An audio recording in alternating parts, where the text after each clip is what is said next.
Hello, welcome to the Squarebase Show with your host, Rob and Val. And in this epic, game-changing FAQ, Games Workshop has released, we're going to be breaking it down. Epic game something FAQ. Mm-hmm. We are indeed breaking it down. We are breaking it down. Oh, my Rob. Before we get into the FAQ, a couple of bits. I'm going to check up with Val, see how he's doing. I'm going to make a public apology. That's how I'm going to start the show really quick. What?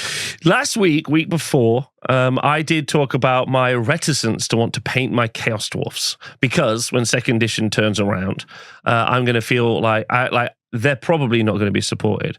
But that's because that's my personal hobby project, not that I don't think we would support Chaos Dwarfs in 2.0 as an example. That's just more how I feel. I'm like, do I still want to put them down? I don't know, especially if when second edition turns around, me and Val are at the head of some sort of project to make it so that the Legend armies are still playable. I think then playing one of those Legend armies would be a little on the nose, is what I'm going to say. So, a little bit of clarity there for everybody. I feel like it would a bit, do you know what I mean? But either way, I want you to know I'm fully on board and endorse and support all Legend factions for the rest of the time. Forever. Yeah. Justice for Renegades forever. Mm-hmm. And yeah, like I think I've been looking at a lot. Actually, I don't know if obviously you're not a big Facebook guy, but I will occasionally scroll the old Facebook. And after they released this FAQ, without comment, without even like, hey guys, there's an FAQ. I went to I've been going to the Old World Facebook like page, not like a group, but their page. And every single comment on every single thing that they post is, hey, could you give some support to the Legend factions? Hey, could you give some support to the Skaven? Hey, could you give some support to Chaos Dwarfs? And so they just get filled online. Legends aren't dead. I think, I think I was probably a little unfair because I totally understand that as the owner of all of them, all of the Renegades. I get the feel bads, and also they're just not in a great place aside from vampire counts right now, like rules wise and performance wise. So I get it. There's like a lot of wind out of the sails of them, which is exactly what their evil plan was and why we can't let it work. So I think continuing to harass them online is a very good strategy. And then you get these weird stands, like these weird guys who like White Knight for Games Workshop being like, guys, they said they weren't going to update them. And then I'm sitting here like, we're customers of a company. So you should probably tell them what you want to buy from them. So also, breaking the rules is fun. Tell it to you.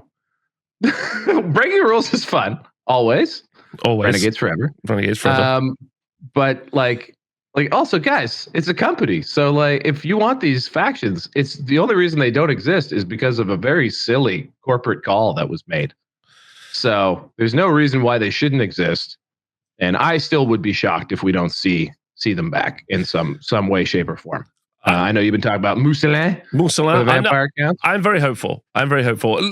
Chaos Dwarfs are my first love, but before them, my pre-love was Ogres, which also got renegaded up. And then if you want to talk about another faction I played competitively in Warhammer Fantasy Battles, it was also Lizardmen. So they've absolutely come around to my house, kicked me in the dick, thrown water over my face, and then kicked me out of my house. They're bad people, is what I'm saying. You know, maybe, Rob, if you hadn't ruined AOS 4, they wouldn't have killed the Legacy faction. So I think maybe this is you. This is on you. There's only so much one man can do. Right, okay. So I'll start out with that today, which is exciting. And then we are going to be talking about the FAQ. We're getting to that quite quick. Val, you been keeping well? Or has it been really just your thoughts, like what the hell has been going on like with the FAQ, and that's been taking up a lot of your time? I would say that I'm really happy we didn't do hot takes. Okay, interesting. Do you want to explain why? Because I would have emotionally reacted really harshly, and now that it's settled in, I feel like spoilers. This FAQ is just guys, if we have still any SDS watchers, guys, what are you doing? Guys, it's showing me. Just bring it in. Like, hug. Like, you need some extra help. Like, there's lots of people out here. Or should we have a really good FAQ? We have a really good FAQ. Like, you can just use it. Like, just borrow it if you want, guys. You mean the one we did, for sure. Should we start there then? So before we get into the nitty gritty, because we're going to go through it line by line, but before we get into that, the FAQ was released, and a couple of things before we go any further. It was released with no fanfare. There was no community article. There was no guidance. There was no write up. There was nothing along those lines. There wasn't even a post about it. Maybe that will come later this week. That's pretty lame. To be honest, because I think before we go any further, and I get what you're feeling about it, I'd like to say that I think that I'm going to give until the end of January, kind of January, mid-Feb. Mm-hmm. The reason for that is I expect this. I think an FAQ, this is an actual FAQ, not a good FAQ, but what I mean by that is it's like, there are some questions and we've answered them. That's what an FAQ is. A balance patch, if that is what we were to be seeing in January. And I'm right now, I said this to you yesterday, a balance patch, which would be points changes, which is the first thing I would like to see in the old world this year, would be a different beast. It would be a different thing that we would see released. And I would be hopeful that we're going to see something like that in in January. That's what I'm really hoping. It's been a year since the game came out. That seems like a very appropriate amount of time. That's more than enough leeway. And I think it's at that point I'm willing to be like, do you know what? I think it's time to start calling people some rude words. But before then, and then also, but also I don't know if we're also going to see things like there is much rumored going to be missions, some sort of tournament pack. These things are all rumored to be something that are coming out in January. So I see this as maybe just kind of like the shot across the bow, or just like a quick hey, that's the questions we want to answer. Now we're going to put some more stuff out. It's kind of where I'm sat with it. That does not mean that I think this is, because if this is it for the month, come back to me in 3 weeks and we can really get spicy. But right now I'm a bit like, okay, I think this is the stepping stone before we get big. That's my thoughts. To put some context around Rob's points, for I don't know, the whole time we've been saying, let's exercise patience, let's give them the time, let's give them through the end of January. I've said that personally countless times on the show, in comments and all kinds of places. And then by the end of December, I was like, Rob, let's rewrite the whole fucking game. Let's do this. Let's change everything. This is garbage. Why can't we just do something about this? I went crazy. Rob has been a ballast of reasonableness on this, and I think you're right. We gotta just give him a chance. As devil's advocate here, the people have been pointing towards Horus Heresy as an example of how SDS supports games. Mm-hmm. It's a really fair point. It's a little bit more old school in the sense that the books, they will answer questions on what is written, and they will. Although that's not also true, because there's errata in this thing, so they do change stuff. They do. There are some balance erratas in this, which are wild, but I don't know if we will see that. I don't know if we will see it. I think that I think at least two of them are intended. So I'm with you on that. I do think two are intended, but to maybe be balance changes. But I'm also willing to admit that I think maybe that they just made a genuine kind of flavor feeling choices. They did not consider how it was going to affect the game. Genuinely believe that. So I think that this might just be an old school FAQ, and you're right. We might get no more support than this, which would be a tragedy. And I would also on that balanced note, and what I was saying about Horus Heresy is, again, just the game is the way the game is. This FAQ, just in general tastes, also is very rules as written, which is in a lot of cases it's like just fundamentally, what does it literally say? That's the interpretation. And that's a bit harsh in a lot of cases. Which, interestingly, how we've written a lot of our FAQ answers, we've tried to be as close to what the book says as possible. Mm-hmm. But even then, sometimes you do have to have a certain layer of interpretation.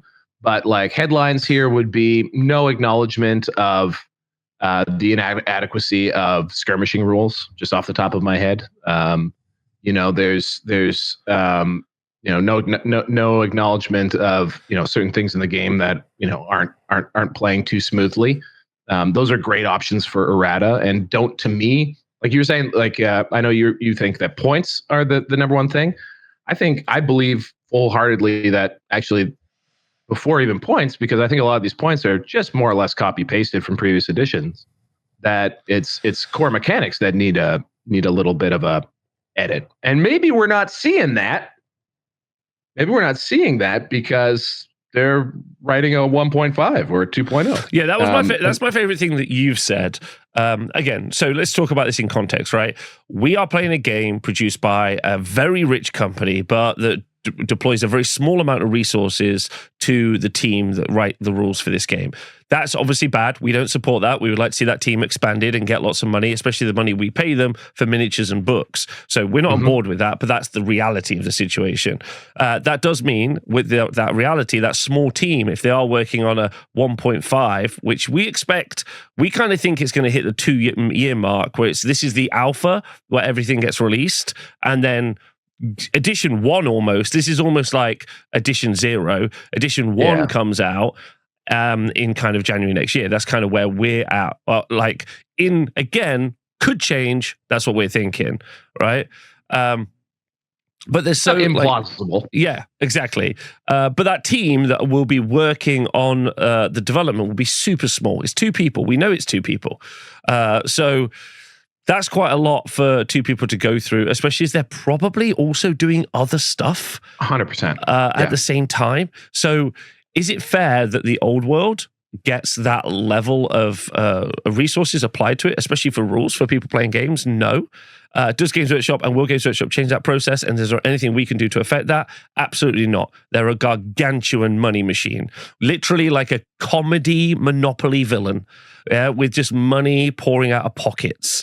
But there's stuff we can do independently as a scene, which maybe will be a conversation we keep having over the next few months as we start to see what these rollouts look like, and we start to see, are they enough to make people enjoy playing the game, or do we need to do more? Very much like last year when we were like, we're all going to play legacy factions. That's fine, right? And the world over, everyone was like, we're going to do legacy factions. That's cool. That's a good vibe. Right, I think you just have to see how the land lies before you can make decisions. Right, I think that's a fair way to put it. Yeah, and honestly, I do appreciate again like that emotional ballast, and I'm glad that we're not hot taking. We've had a few days to ponder on some of these things, and I think something too some empathy for SDS and just designers in general in Games Workshop, because of their timeline. So I think something to keep in mind here is like the timelines that these guys work on are quite genuinely long. So a couple of years in advance, they might be developing a rule set, and that rule set then goes to the publisher, and it gets released to the public. And when they're confronted with very specific, pointed questions about their what they wrote down on the page and what their intention was, they may or may not remember it, right? Like these things, they're working on deadline after deadline after deadline and just getting it out. And eventually they do have to click ship and just go with what was written. So now they have to go back and put themselves in those shoes. And even if a second edition is not next year, it's on that 3-year timeline or a 4-year timeline, they're probably somewhere in that headspace. They're not in the gamer present, they're in their designer future. Yeah. Also, when we're talking about new edition, This game is so copy and pasted from other versions of itself in the past. We're not talking about a complete re-overhaul. You're not going to start getting like battle tactics or mission cards like you get in 40K or Age of Sigmar. None of that. We're talking about literally probably just a re-clarification, maybe a rethinking about how some elements work. Obviously, Magic was a big change for this, but I don't think anyone's really pissed about how Magic works overly. Like, it's fine. It's definitely not what 8th edition awfulness was. So that's to say, I think that's to say, like, all in all, the frustration, and because I think the response to this FAQ has been bewilderment, confusion, sometimes just pure comedy. Like, people like, and also like some people have loved it. Some people are like, Rob, I'm going to bring some fences to your events, and I'm like, what if I throw them at your head? What if I do that? How will you feel? And I guess that does, I mean, just from a like making the game work perspective and like running an event perspective, there are genuinely some answers in this FAQ. I would be tempted to just say don't exist. Absolutely. Just for the ease of answering the game. That's kind of how bad it is. Well, some of them are. I'm sure not every single thing, but the stuff that stuck out to me was just like WTF, mate. So yeah, but anyway, I was just trying to have a little empathy for them. They're probably in a frame of mind that doesn't apply to this. When you look at the big studio, like the AOS 40K guys, they actually have people now whose role it is to, manage the game post-release. Like that's their job. Mm-hmm. Their job is to monitor how the game's being played, the feedback being provided, and they sort of own it after release. And that's where balance patches and all that kind of stuff comes from, because it's a job.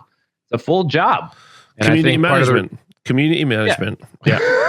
And I think part of the reason why, GW stopped answering FAQs and all that kind of stuff is because they didn't want to put the resources into it. And it was easier just to say, figure it out for yourselves. And honestly, I know there's a lot out there, and this is a whole other show, but like, I'm not so obsessed anymore with everyone playing the same game. And that's a whole show. That's a whole show. But I'm really not. So maybe I'm wrong to be that way, but like I saw what, like creeping standardization does take a lot of that flavor out. And I think part of the flavor too is how different communities interpret the game and how different communities play it. I think there's room in my heart for that. And maybe I'm just priming people for my own self-interest. Well, that's what last week's show was. Yeah. Last week's show was like, I don't even know if we've got the right points value. I don't even know if we've hit the nail on the head with the right points value. And when everything's up in the air, listen, playing the old world is super fun. Before we talk about anything else, you're going to come from Facebook groups and all sorts of nonsense of people screaming at each other. Playing old world is super fun. Painting your models is fun. Putting them on the table is fun. Playing some games is fun. Thank you. Those are fun things. And then we don't even know if we got the points values right. So let's all just slow down, calm down, and have fun. And I think another point too that I think Rob made Rob has made is that like Rob and I are mechanics nerds, and like some of us are big mechanics nerds. We love rules. We love rules that work well. A lot of people like it's good, like the good enough is good enough, right? And there's no reason to let. And that's one of my biggest things is I don't want stuff like this. So like if this is how they manage the game, and by the end of January we don't see something more substantial, I don't want that to be something that is a turnoff, because I do think these things are solvable as a community, because the game fundamentally works, because the game fundamentally is a game that's been developed and evolved over 40 years. Like this isn't something that we don't have other things to look to. There are ways to solve the things that are annoying. Really what we're feeling right now is what I like to call good old fashioned Games Workshop unrequited love. We love something and we don't see that same love being paid back. And that sucks. That is one of the most classic Games Workshop customer emotions to feel, is that they don't care like you care. And we don't want to, I know personally that fully ruined my experience playing 40K. And it wasn't what GW did. It was what I did in reaction to it, right? It was me getting way too obsessed with things that were beyond my control, souring stuff that I could enjoy and did enjoy, and people are enjoying right now. And I couldn't open my mouth without saying a positive or nice thing, and I had to say, no more. I have to stop, because I am peeing in people's cornflakes. I'm yucking people's yum. I need to get out of this. So I do not want to be that. I think with Squarebase we are a beacon of positivity. That does not mean that we're apologists does not mean that we're gonna what is it? Smile for plastic. What was it? What's the word that you Pleasant for plastic.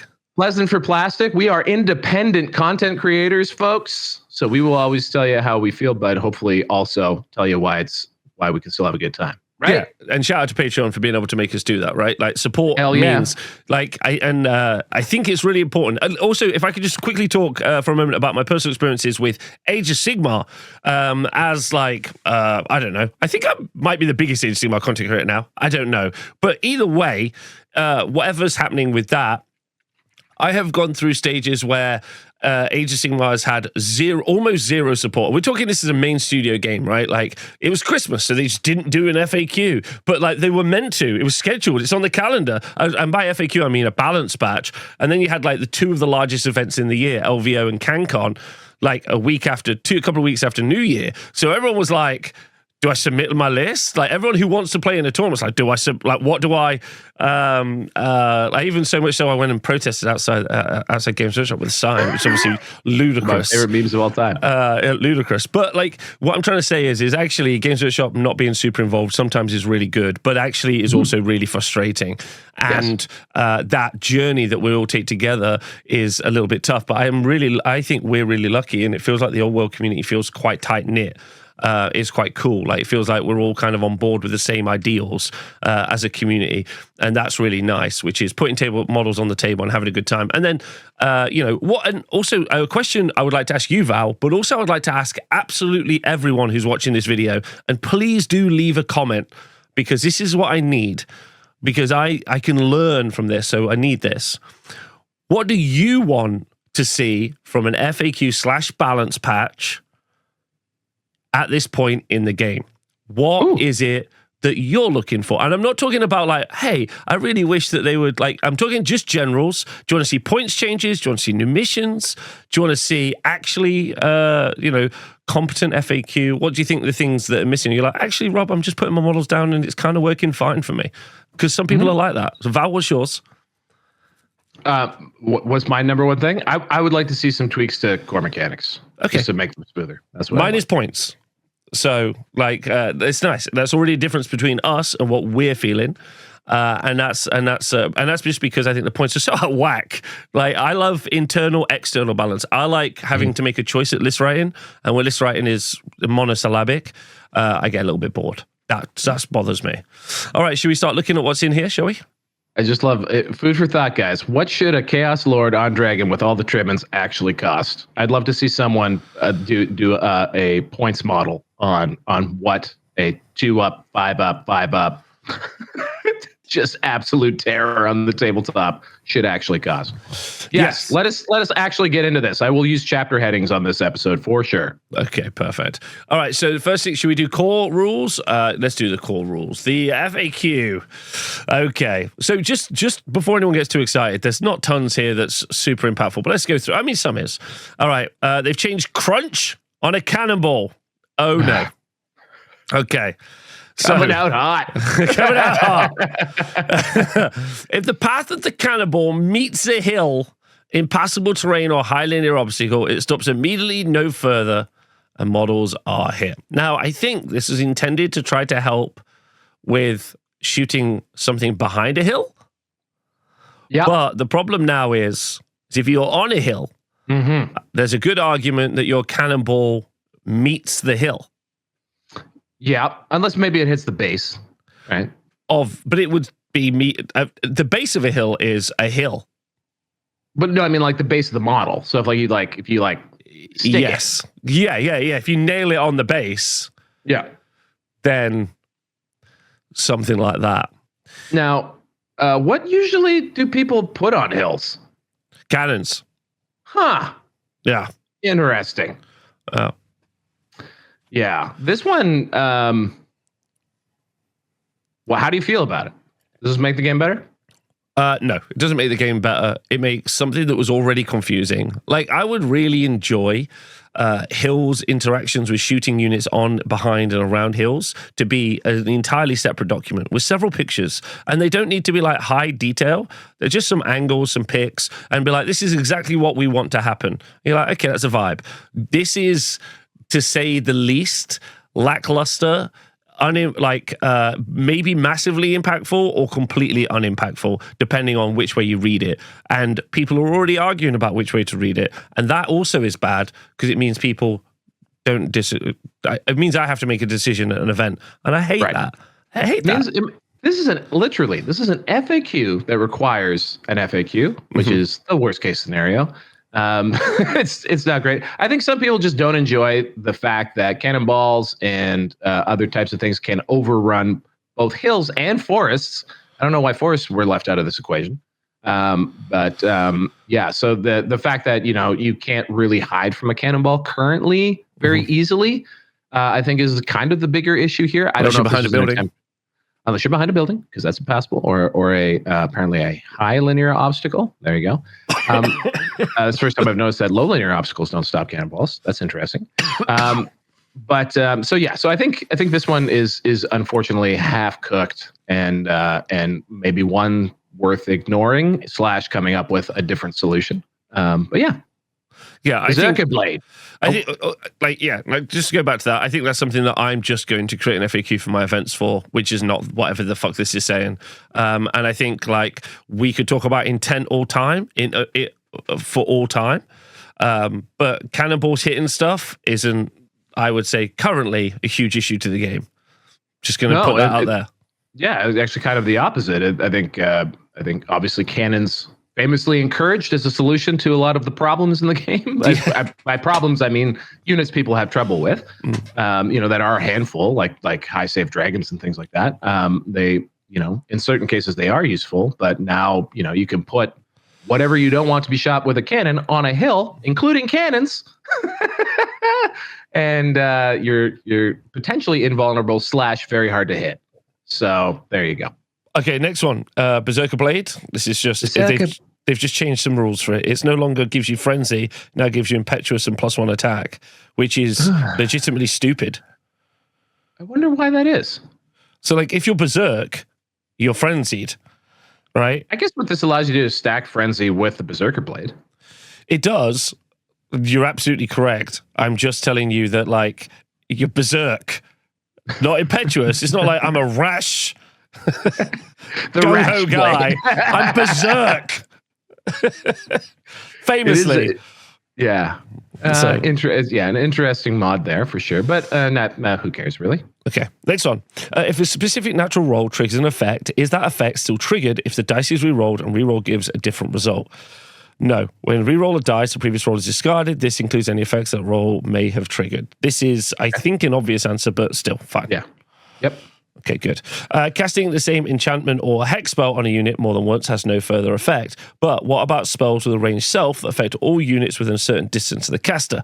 Unless stated otherwise, such spells are not cumulative. Casting them multiple times will have no further effect. Okay.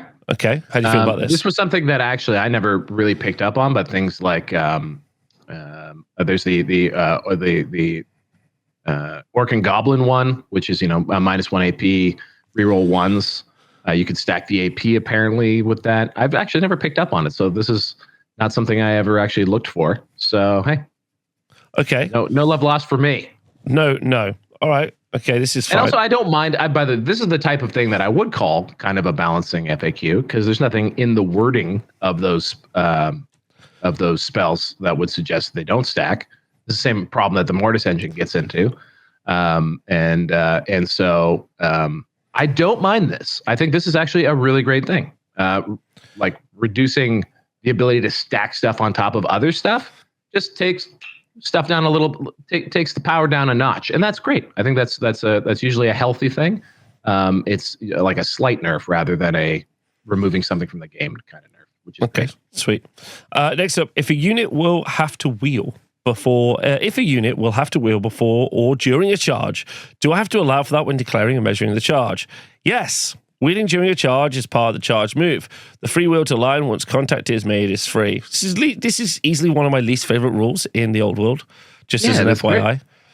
Yeah, and this was, I guess this is just people, sometimes I think people fish for a change by asking an FAQ question. This feels like someone fishing for a free wheel. because that would make the game easier, a little smoother, easier to play. Like measuring a wheel as part of your charge is difficult. But yeah, there's a whole they go deep into this in the actual rules that you have to measure the charge, but it cannot cause the charge to fail, which is nice. Could you explain that? Could you expand that out? Explain that more. Basically, you have to wheel to maximize. So you have to wheel to get as many of your models into base contact as possible. However, if you're just lined up, like if you're just able to make contact with like accounting for whatever wheel you have to make to just make contact, that's all you have to do. You don't have to like get to any sort of prescribed amount of maximize. You just have to get to as much as you can. You basically have to use up all of your movement. And so that the wheel is not supposed to make you on its own fail a charge, but sometimes it will, because sometimes to even make any contact will have to wheel. And also just measuring wheels is kind of lame. It's kind of lame. It is a fudging. No one really knows. It's a massive fudging. It's a massive fudging. I agree, 100%. Here's a game resource that I think would be great. Is we could make a wheel chart that just tells you how many inches a wheel is based on the frontage. Mental note. Make that chart for people. Okay. It can be done. It can be done. Okay. Combat. Models that are in base contact with different enemy units can choose which to attack. When is this decision made? At the start of the combat, or when the model's turn to fight comes? It's when the model's turn to fight comes. Yeah. Okay. Fine. We're happy with that? Yeah. Again, not sure what the source of that question is, but yes, when the model's turn to fight comes. That's fine. Right. My unit charges an enemy unit that is defending a low linear obstacle, making base contact with the obstacle rather than the unit. Can my unit make impact hits or stomp attacks? The answer is no. Models must be in base contact with an enemy to make impact hits or stomp attacks. So there's a real long conversation about this, but I've got a solution for it. Is you just don't take any low linear obstacles ever to like in your terrain. So I'm going to say. So that's one option. That's the best option. No, I think the best option is we ignore this particular question, because the ruling then brings into because of why. So it creates a little precedent here that like when they say base contact, like it's literally base contact. So for example, a challenge, you're supposed to move them into base-to-base contact. But if you can't. But if you can't, or if it's annoying, you don't have to. Well, now, if they're not in base-to-base, do they get all their attacks, or we just make one attack? Like, there's all this silly stuff where like things aren't literally often in base contact. And what drives me nuts about this is that the rule for this also calls into question anytime it says that like as if something is something. And this is a classic Warhammer rule ambiguity, which is like, does a model that blank as if it's blank mean that it is? You know, like it, you know what I mean? So in this case, a low linear obstacle, I'm pretty sure says that like any unit in contact with it counts as if they're in base space with the guys on the other side. It might be worth pulling it up because I'm talking out of church on that one because I don't have it in front of me. But like, so there's all these any situation where something might be a little bit fudged or not literally in base to base, and it says base to base, but we play it as if they're in base to base. Now people are like, well, they're not actually in base to base. And there's no like, I think what they were trying to say here is the low linear obstacle protects you from impact hits or stomp attacks, but instead they opened up a can of worms. And then also something like the elementalism spell, which gives you the ward save and as if you're defending a low linear obstacle. Does that mean that you can't have impact hits and stomp attacks when you're using that earthen ramparts? I think actually based on the way this is worded, no, it doesn't protect you from impact hits because it's as if you're defending a low linear obstacle, but you're still literally in base-to-base contact. Therefore, in that situation, you would get affected by impact hits and stomp attacks. So it's a very silly, stupid answer here. I don't know what their intent was. I'm not sure they do. Well, it's being pointed out it's being pointed out right now in the chat in the exact response, which is the worst kind of like follow up to this. Is that I like this change as a boost to infantry against monsters. But the problem that the chatter is not seeing, and also is the numerous interactions where this causes an issue, and that low linear obstacle is something that the dragon can still just avoid. Like just guarding a single fence somewhere and hoping that fence is in a place that's fortuitous to your army. Like it's literally a needle in a haystack worth of hope. You're like, oh, dragons are fixed now. The low linear obstacles are here. All I need to do is be behind it for the entire game, in exactly where it's placed, and make zero movement or any active decisions in my life, and hope they charge me. Right? It's asinine. I mean, it sucks to have to like read tea leaves in this, but my suspicion is that because a low linear obstacle like blocks a chariot. Like you're not allowed to cross them with chariots, if I'm not mistaken. I think the goal here was to say that no, the chariot can't cross the low linear obstacle, therefore it doesn't get its impact hits. And then they got carried away and wrote it too broadly, and that was it. Yeah. That's what feels like to me. Maybe we'll see this in blue text in the near future to clarify what they're trying to do. But I suspect they're just trying to stop impact hits from chariots, and they muddled up a bunch of other things by accident. Perfect. Well done, them. Definitely, this one caused a fury online past couple of days because of exactly that. People are like, "How does this interact with that? How does this interact with that?" And then everyone's shouting at each other, and that's what's really bad about this FAQ. Is to be really clear, is you're creating a divisive community which falls upon itself. A lot of people will talk about the fall of Warhammer Fantasy Battle a lot. There's a million videos made about it. One of Val's favorite subjects of all time.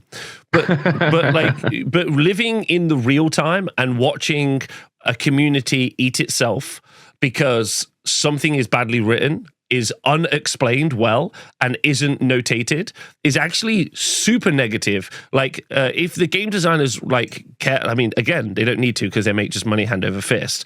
But if a good community manager was like, bro, we're making everyone just fucking shout at each other. This is so dumb. Just tell them what it means. Just like take the time, like JTY, take 5 hours, just take the time and just write an explanation. And it could be like really like flowery. It could just be like, you know, like, well, hey guys, I was just thinking this is what I was going for. That's what I'm aiming for. If a bit doesn't work, let's go. Like, it's easy to do, and it's really sad, right? Yes. And I was making the joke that this FAQ strikes me as someone who didn't put down their sandwich while writing it. That, you know, like this feels like a lunch break exercise. And I don't know if that's fair or not, if they were in a crunch or if this was high. I can't believe this was a high effort. If there's one thing I will like, a hill I will die on, is that the people who make this game care about it. They do care about it, you know, like, so if this is the quality we're getting, there's other things affecting that, which are outside of our control. Agreed. All right. And also, I'd need you to know if you're about to turn up in the YouTube comments and be like, listen, this is how it actually works. I already don't care, right? I need you to know. I'm gonna make it so no linear obstacles happen at the events that I run, me personally. That's just what I'm going to do. And then if I decide, because I think it looks cool, I'm like, I'm doing a Skaven board and I reckon it would be really cool to do a fence here, then I'll tell everyone, absolutely do not follow whatever the fuck this says. Simple, easy. Yes, right? I think this and the canon one are easy to deal with. We cross them off. And in the first paragraph of our FAQ, we say what questions we ignore. And this is one of two so far that I think just for until they're going to have to come back and take another whack at it. So until it's clarified, we should also say the grown-up thing to do is just play it like it clearly says it should be played. That's it. I think that is worth clarifying. It's not because that's what we want. It's because in the environment of like playing a pickup game with my friend or running an event and therefore playing in an event, ignoring those things proceeds to create a better environment than engaging with those things. And ultimately, that's point, right? I go play a game with my friend at the weekend, or like, my club night. I'm like, hey, guy, can we just ignore whatever the fuck's happening with cannons and loading obstacles? Like, cool, I'm not bringing either. I'm like, great. Handshake and fist bump. Okay, great. Okay. If a model has armor bane, oh no, sorry, did I miss one? Is overkill counted by or against a champion in a challenge, or does it only count for challenges? Overkill counts in all challenges, whether the participants are characters or champions. I personally don't think champions should be allowed to challenge lords on dragons. I think it's insane. It is insane. It's insane.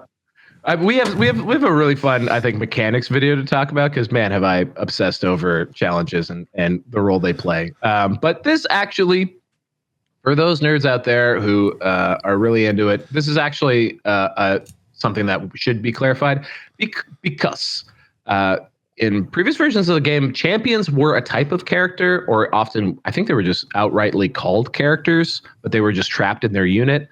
And in the way that this rule set, old world rule set, was pasted together, seems to refer to or infer that champions are characters, in the sense that it seems like they at one point had that rule in, or just assumed that rule was there. So there are interactions where, and this one being one of the specific ones, where whether or not a champion is a character matter. And then the other one would be too, like, there's a lot of items that say, like, if this character uses it, but champions have an allowance to use items. So yeah, so I don't know. There's a bunch of items that seem like they can only be used by characters, not champions, because of how they're worded, but it's an inference. It's not outrightly stated this must be used by a character. Anyway, so this fixed one very minutiae element of that conundrum. Armor Bane X. Good. If a model has Armor Bane X listed among its special rules, i.e. the model has a special rule itself rather than a weapon it carries having the special rule, does it apply to the impact hits or stomp attacks? The answer is yes. Mm-hmm. Very interesting. We got that one right. That's the Square-based FAQ also agrees. It's because if a unit has a rule, it gains the rule, like across the unit. Like, that's how that works. If a unit is charged, if a unit charged by two or more enemy units countercharges one of them, it may end its move presenting a different arc to the other charging units. Do those units resolve their charges against those arcs? Yes. When a unit countercharges, it risks exposing its flanks or rear to the enemy. Such are the perils of bravado. Oh, no, don't worry. We've got time to add a little flourish at the end, but not fucking explain what the stuff earlier says. All right, perfect. There's a couple of those. This is also just a general concept, I think, of the game, which is that it's very much on the table. There's stuff, especially when it comes to like movement and placement of models. And it's funny to say this in a game that also includes rules like just nudge the model into position. But that's a good rule. I like that rule. That's a good one. Whenever I get, sometimes, can I just tell you, sometimes at an event, and someone's like, Rob, how does this work? I'm like, just nudge it. Just nudge it. And they're like, can I do that? And I'm like, lads, just do it. Just push them together. Okay. Give them a little nudge. But like in general, like for example, with like pursuits and like fleeing from combat and pursuits, it's all done literally on the table as the models are.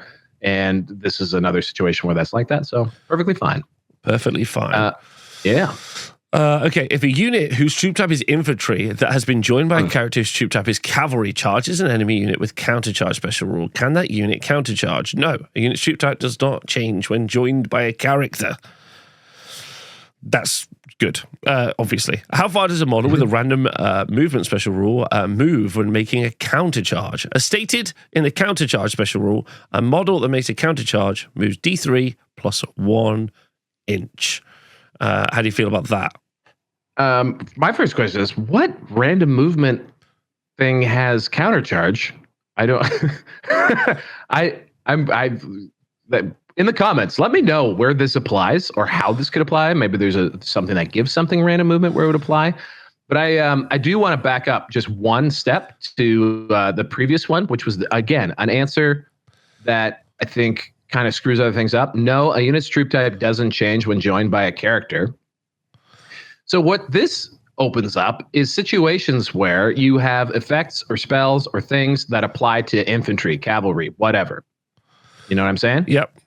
And so, like, we have to be careful to look at the wording of that. Like, if the wording's anything less than if all models in the unit are infantry, or if all models in the unit are cavalry, which they often are worded that way, anything less than that means that having I don't know, light chariot in the unit, or a horse in the unit, or a monstrous mount in the unit would not prevent that effect from impacting it, which right now I think people would probably say that that's sort of preventing it. Maybe I'm overthinking it, but this is another one of those rulings that I think they're trying to specifically say, like they're trying to say in that situation, they don't get to use countercharge, which, by the way, the wording of countercharge, I'm sure, would already preclude that as being a yes. It would just be a no, because not all the models in the unit have countercharge. That's correct.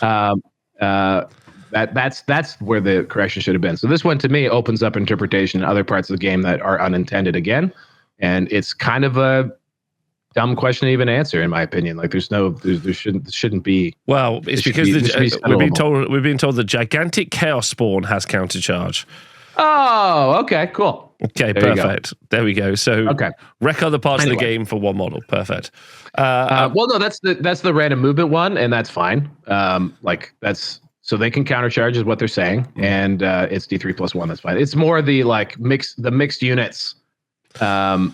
The mixed units thing opens up potential other weirdness. That's very fair. I might be overreading it, but I don't think so. War Beasts and Swarms, fear models.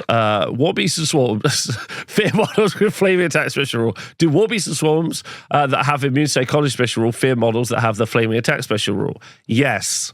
So even though you're immune to psychology, wrong, you do fear. So wrong. Yes, but no, obviously. This is such a niche situation, basically involving two things that don't get a ton of play. Maybe War Beasts do, but Swarms not really. I learned from this FAQ that War Beasts and Swarms are afraid of fire for some reason. I guess they're also generally immune to psych. And so they wanted to make an addendum, except for when it's fire. I don't know why.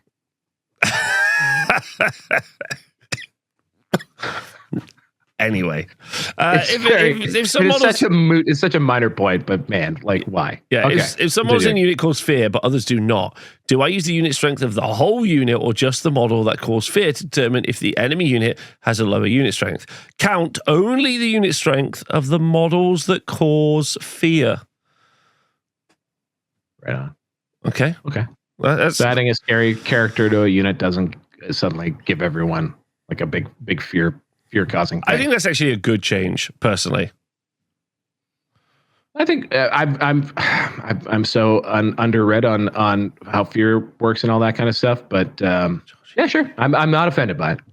I'm gonna say that's fine. Yeah. Okay, good. All right. So next up, what happens if a unit with move through cover special rule is joined by a character without it? Units at the speed move at the speed of their slowest model. Therefore, whilst a unit would suffer no penalty for moving through difficult or dangerous terrain, the character would, potentially reducing how far the entire unit can move. Okay. Yeah. Perfect. The whole unit doesn't get it. Easy peasy. Can a model make a regeneration save when it loses a wound? For example, if a model loses a wound due to being unstable, can I attempt to make a save? No. If a rule states that wounds are lost, the affected model has suffered one or more unsaved wounds as described by 102, meaning one or more wounds are lost from its profile. So losing a wound means no regen save. That's what that means. Yeah, or a ward save. Yeah, it just means the wound is just gone. It's gone. It's like if you break your ankle running through the woods. You just lose a wound. So that means no ward saves or regen saves if I go through a forest now? Always. Pretty sure dangerous is you suffer a wound. Suffer a wound. I think I've always been saying that ward or regen fine at my events. And now, ladies and gentlemen, no. So, particularly bad, because them forests have claimed more lives than anything else in the old world. Yes. Absolutely. Okay. But let me just see here. It's okay. We don't need to. But yeah, moving along. Yes, Okay. yes. Moving along. Our units. Oh, amazing. Our units that Suffered deploy a terrible using. mishap and loses a single wound for dangerous terrain. So yeah, same wording, same situation. Yeah. No word saves, Rob. Our units that deploy using the scout special rule counted when determining which player finished deploying their army first. Yes. A massive. By the way, the top one is now a big change in my world, in the world of events that I run. That's a massive change. The last one's a massive change. Okay, but the next one is also quite a big change, at least for like putting scouts down and stuff. Yes, and how the square-based FAQ rules this as well. So this would be the opposite. Also, so I think a lot of people are reading this as essentially. So the way that the deployment, like the Yago Yugo deployment thing works, is the person who finishes deploying first gets the +1, right? Mm-hmm. And this, if you're going raw, that means that if you have scouts and the other player doesn't, you do not get a +1. So that sucks. That does suck. First and foremost, I think what this means is that those 2 units that you place after characters have been deployed count as units that you've dropped. So if you have 10 units and 2 of them are scouts, you count as having 10 drops. That's, I think, the way that they're probably thinking it works, I guess. But the way this reads, when you actually then go to the rules on how deployment works, it means that you do not get the +1 if you bring scouts, essentially, and the other side doesn't. And so this to me is just a bad ruling. Isn't this also the antithesis of how scouts work? Yeah. It's the exact opposite of what a scout is supposed to do. So this is, again, borderline something. I think this also falls, into mission construction a little bit. Mm-hmm. So to me, this is something that we're well within our power to say, no, this would be my third question that you would just ignore. If we want, we could also reinterpret it to the way that I think they're assuming it works, which is that those count as drops. So again, if you have 10 drops and 2 of them are scouts, that means that you've dropped 10 instead of your deployment not finishing until your scouts are down. Yeah. That's it. Yeah, because that's a silly way for it to work. It's very silly and stupid, yes. Yeah. Okay, when a unit that has succumbed to stupidity moves... Oh, wait, hold on. We didn't get to the stupidest part. When a unit that has succumbed to stupidity moves, how far must it move? As far as its controlling player wishes, provided it moves straight ahead without performing any maneuvers. So the reason I think everyone has found this to be truly, truly silly is because, like, while I recognize that stupidity, I guess, makes you sacrifice an entire movement, the point of stupidity is that it does have a major downside where you do move in a straight line forward. This is now saying that you move 0.1 inches. I've moved. There we go. No, Rob. It's saying that it moves as far as the controlling player wishes. Oh my God. No, shut up. Don't say that.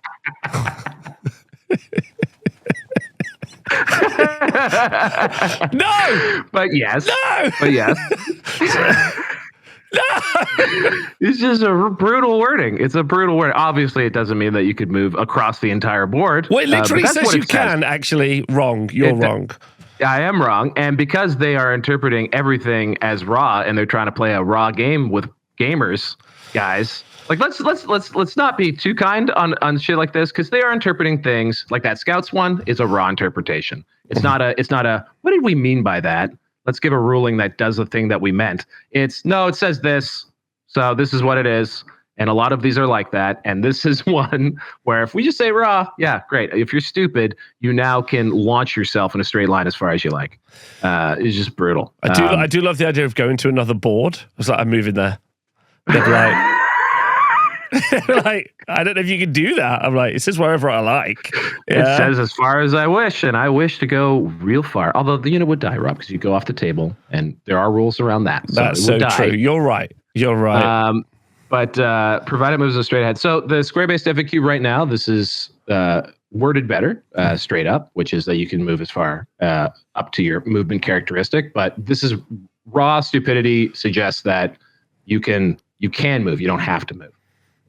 And stupidity is just one of those rules in this game that was cut and pasted really poorly, and lost a lot of its joie de vivre. Yeah, okay. That sucks. So another one. So that's what we're 4 or 5 we're ignoring. We're at 4, I think. We're ignoring. Well, we just have a better written version of this, so no reason not to keep it. Yeah. That's freely available in the comments. Yes. So we will stay with the intent of this, which is that you don't have to move. It used to be you just stumbled forward your movement. Like that's what. But I think that's what it should be, right? Like I think that's insane that it's not that. Well, that's not what they think. That's not their intention, clearly. I know, yeah, and I agree with you. Also, their intention is not controlling, not as far as the controlling player wishes, but, you know. I agree with you, but it's interesting that, like, the argument around theme, some of these choices are made to be more thematic, seems a bit silly when many of the choices seem counter to the theme of the rule. Stupidity, scouts, even cannonballs, it seems counter to the concept of how they work, or like what you would consider the way they work. So, Robbie, baby, what like next time we go through our FAQ together, we can come back to the one because we ruled it this way because again we didn't want to go counter. So yeah, I never want to go against the intent or like what clearly is trying to be the intent, not the. I am going to move mine all the way though. Is the armor value of a regeneration? Say, I'm going to Warhammer World now. I'm so excited. I'm going to get a ticket immediately. And I'm going to be like, oh, stupidity, they're there now. They'll be like, they can't do that. I'm like, wrong. Absolutely wrong. Is the armor value of a regeneration save improved by shield, barding, or magic item that improves armor? Unless the item specifically states regeneration saves are improved, then the answer is no. Okay, perfect. That's a changed one. I wonder how they tighten that up. I'd have to go compare it. But the I assume the one before says turn around 3 times, tap your hat, and then maybe. This one. Well, this comes back to this is luckily long settled now. But like it was the basically is armor value just like your armor, like your 5-up heavy armor, or is it because armor value actually refers to in the rules to regeneration wards and armor that you wear? They were clarifying that no, if it says that your armor is reduced by 2, it doesn't apply to your regen. It has to specifically state that. But I'm pretty sure this used to also include ward saves in this answer, because that was one of the questions. Do regen and ward saves get affected by like Plague of Rust or whatever? So I wonder if that answer is still here somewhere. Maybe, but it's okay. We can look into it later. Yeah, it's fine. When you declare a charge, when do you declare that you are using Swift Stride for a charge? When do you declare that you are using Swift Stride? Big one. Before making a charge, flee, or pursuit roll. I like this one actually. This is actually one I like. How come? Because Swift Stride is super powerful, right? So like having that extra control over it. This is just like a minor nerf to Swift Stride, basically. But like when you're in dicey situations where going too far might be bad, like say like pursuit or a flee, like if you have a flee reaction and you're close to the table edge, you may want to roll 3 dice. You may want to roll 2d6 first, see how far you get, and then risk the 3rd dice. You know what I mean? Yep. So like, and the way it's written right now, this is strictly speaking, if we were to read Swift Stride raw and charge rolls raw, this is wrong. This is not before making a charge, flee, or pursuit roll. This is not how it's written. So this is just them deciding to not be raw for some reason. So this is a change to Swift Stride, and I think it's good. I think reducing the power of Swift Stride, even in such a minor way, is a good thing. Because Swift Stride is very powerful and very prevalent in the game, and one of the reasons why certain units are handicapped versus other units, specifically ones that have things like Swift Stride and countercharge stuff. I would be changing who has Swift Stride all over this game. So we did miss one, which was when I move a unit that has succumbed to stupidity, can I move it into base contact with an enemy unit? Oh, no, because it needs a charge for that. Which is no. And yeah, like something like a random mover can, because they're specifically given that permission. But I still think that's a good clarification, because again, when they cut pasted stupidity, they decided to just leave out a lot of stuff. So how does a unit of skirmishers form up when charged by 2 or more different enemy units from different directions? The answer is nice. The skirmishers should form up against the first charging unit to move into contact with them. Then, the remaining enemy units then charge the formed skirmishers. If any units were unable to complete their charge moves, their charges have failed. Almost word for word from the square-based FAQ, Rob. Word for word. We nailed it. Almost word for word. We nailed it. Perfect. So that's great. They actually answered. That is a confusing scenario that does not have a clear resolution. Rules is written. So that's a wonderful answer. Maybe even should be an errata. If a character without the Vanguard special rule joins a unit with it during deployment, can the character make a Vanguard move with the unit? So this was already previously answered. The answer before was, I think the character just hangs back and can't move with them. But let's make it more complicated. No. What's more, if the unit is formed, it will not be able to make a Vanguard move because I guess they can't just leave the character behind. The presence of a character without the Vanguard special rule within its ranks prevents it. However, if the unit is in skirmish formation, it can make a Vanguard move as normal, leaving the character behind. Okay. So you can't leave the character behind if you're actually rank and file and doing a Vanguard move, but you can if you're skirmished. Okay, good. Also, anyway. Super fringe situations. Be no. This could just be no. Like you just say, like, if a character with a Vanguard special rule joins the unit with Surgeon Planet, can the character make a Vanguard move? No. Or the unit may not make a Vanguard move because it does. Like, this is why. Why have a pet? Why, guys? I agree. Why? Just make it clean. Just cut it. Yeah. Okay. Oh, God damn it. What? Do skirmishers have a flank or rear arcs while engaged in combat? No. They don't. Okay? I encourage. Like I have been driven out of my... I'm sorry, Rob. Do you have a comment? I've jumped right in there. Please. I feel like you're very, very excited about this one. I'm excited for you. I'm upset about this because in every game that I have gone back and done some reading in, which includes the core rules for 6th edition, 7th edition, Warhammer Ancient Battles, 2nd edition, released in 2010. Okay, these are games where you have like 40K style skirmishers where they're not in even a unit or anything like that. Yeah, in all of them, it talks about. So in one of them, when a skirmisher makes contact, the rest of the guys don't actually form ranks at the back. But I'm 99% sure because I'm just upset right now. But in 7th edition fantasy, they form up into a unit. In fact, those words are in this. That when a skirmisher makes contact, they form up. What form up means, as referenced in the previous FAQ, that was silly. A formed up unit is a rank and file unit. It's supposed to at that point have ranks and files. So now it does not have any ranks or files, which then gets us right back to where we were like a year ago trying to sort all this shit out. And to me makes things like there's just all kinds of knock-on effects from them still being skirmishers essentially while engaged with the enemy, and it's clunky and it's a one-word answer and something that they clearly don't understand why that makes things like very annoying. So I think what they're trying to do here is say that they don't get negatives.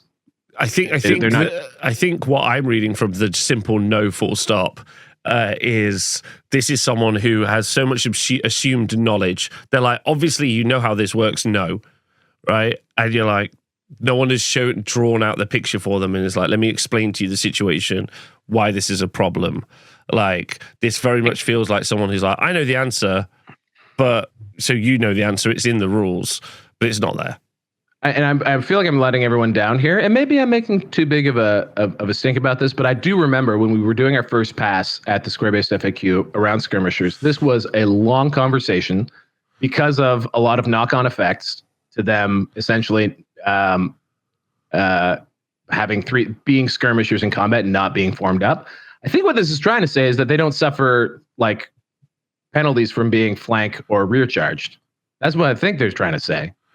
But if they don't have a flank or a flank or a rear arc, can I even charge them? Because they don't have an arc to be charged in. That's funny. Like, I don't know. It's the same as your movement one, right? Like, do they have this? No, you can't charge me. That flank. There is no arc there for you to. Am I in your arc? No, I don't exist. You're like, okay. I mean, again, that would be like a crazy raw thing. This is a mechanics nerd situation, and maybe I'm overstating it. I will check in with my with my peoples out there who I talk to about these funny little things. Shout out Os in the Discord. But this one strikes me as particularly stupid. Maybe I'm overstating that. Yeah. Characters? Yeah, just shout out to the people in the chat saying, you can still charge them. Like, I'm almost saying they'll end up with but like, there's an argument if you would like to. Right, okay, characters. If a unit that is subject to any leadership modifiers use the general's present rule, swear to God if they didn't fucking stick with me on this, or any other rule that allows a unit to use the leadership of nearby characters, does the unit ignore these modifiers? No, the modifiers still apply. You stupid fucks! Sorry, I apologize. For example, if a unit loses a round of combat to an enemy that causes terror -1 modified leadership of terror, blah, blah, blah, blah. Okay, whatever. I'm not reading the rest. It's just a bad decision. Well, actually, so I mean, this again, raw reading. This is not how it works, and I have a dissertation, and Rob and I have like talked it out, and we don't agree that like if you read the rules, this is not how it would work. So no, the modifier will still apply. For example, if the unit loses a round of combat to an enemy that causes terror, the -1 modifier to leadership caused by terror applies to whichever leadership characteristic the unit makes its break test against, be that its own or that of a nearby character. Okay, I don't know. I wonder how they changed their wording there, because that was the tone of how they answered it before. The one that they don't answer is that in the case of inspiring presence, is there's the other half of it too. Yep. Which is if the general's leadership is modified, does that apply? So like, let's say do I have to use the modified leadership of the general that's lower and then than it's modified again? Yeah, that's my leadership. Like, yes. So like in inspiring presence, it says pretty clearly that you use the general's leadership as if it were your own. And then in fact, I think when I researched this or like tried to read as much as I could, I saw that literally everything that modifies a leadership characteristic says it modifies the leadership characteristic. It's not your leadership -1. It's your leadership characteristic. Yeah, it's the leadership of that unit. It's the leadership characteristic of that unit currently. Yeah, correct. Yes. So that would suggest to me that you were getting double modified now in the rules, which is how it was ruled in 8th edition fantasy. In a similar wonky FAQ that contradicted what the page said. So this says to me that the general's leadership is modified as the rules are, and then if the unit that's using the general's leadership is also being modified by something, it too gets modified. Cool. I mean, it's not necessarily a fringe case. I mean, this also suggests to me that Warband would. Yeah, exactly. I was about to say there's a positive to this with Beastmen, right? And Warband, and you can go up. So you could just always be like, hey, leadership a billion, let's go. So I guess there's a positive and negative to this, definitely. And maybe they wanted to put that out there. Okay. A clumsy unit cannot be joined by a character that is not also clumsy, but can a clumsy character, a little clumsy chap, join a unit that is not clumsy? All my Canadian people out there, shout out Our Lady Peace. The answer here is yes, Rob. Yes. How do you feel about that? How do I feel about it? Oh, it's fine. However, who gives a shit? Like, this applies to like one specific Beastmen interaction. Yet out there all over the world, people who have I don't know what the exact rule is on light chariots that preclude. So a unit of light chariots cannot be joined. It's the same scenario. Cannot be joined by anything that doesn't have like the grinding wheel special rule or something like that. But the reverse doesn't apply. Yeah. So there is no. So they don't say that. So like a character with the grinding wheel special rule cannot join a unit without the grinding wheel special rule. So you can put character chariots into infantry units, which is fun if you're into that kind of thing. I do it, but it's stupid and clearly not what they meant. And instead, they clarify this one, which is like an edge case. And Our Lady Peace, Loved it in 1997. Does a unit that is joined by a character of a different troop type gain this rules associated with the character's troop type? The answer is no. Same as the answer kind of above, but slightly different from a different angle. A unit that is joined by a character or a different troop type gain the rules associated with the character's troop type. Okay, no. All right, fine. Okay. Is the armor value of a ward save improved by a shield, a barding, or magic? Unless the item specifically states ward saves are improved, the answer is no, which is the same cleanup that we saw for also magic items. Whew, here we go. Bearing 2 or more obsidian lodestones gives better magic resistance, but does an obsidian lodestone improve magic resistance granted by a different source? And the answer would be no. The answer would be no. Okay, good, fine, excellent. So you can't improve the magic res crazy on some guys. I don't know if people are trying to stack it, but we're all good with that. Yeah, magic res doesn't normally stack except for with the lodestone. I got to say, that's also one of my least favorite things in the old world is these things stack, apart from this. And you're like... It's just lazy, yeah. Instead of going back and seeing what the root cause is, like all of these, there's all of these things of like, does a character get this if they join the unit? Does the unit give the character this if they join the unit? Does a cavalry model with countercharge in an infantry unit grant countercharge to the infantry unit? All of this could be solved by just fixing core rules that just systemically say what transfers or in what situation does a special will transfer and not transfer. Exactly. Yeah. In the first or second FAQ, they went back and actually reworded a bunch of them so that way it was clear whether or not it transferred. They missed a bunch and never went back to address that. And so now I don't know, what did I just ramble off? 3 or 4 different FAQ questions essentially addressing the same root cause. This one is a similar one. So that's annoying and sloppy. It is. Does a magic standard that affects a unit's weapons, the razor standard, for example, also make those weapons magical, giving them magical attack special rule? Okay. Does a magic standard that affects them? The answer is not unless description of the magic standard in question states the weapons of unit carrying gain magical attack special rule. Generally speaking, purchasing a magic item doesn't conjure up additional bonuses for the ether. Now, magical attacks, right? Yeah. Like genuinely a question from me to you. Magical attacks. Would you say are the number 1 good cases for magical attack weapons? Like when something should have magical attacks? No, yeah, you're writing your army list and you're like, I want to get magical attacks on this unit because of why? Demons? Anything They're with legends, so we're not writing a game for legends.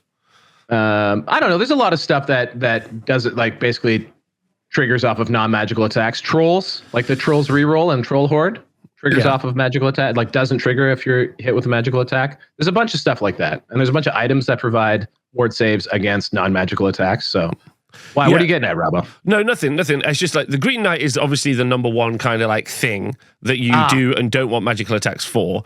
Ethereal. But I think that's because they accidentally overcooked it, and they don't #ban the Green Knight.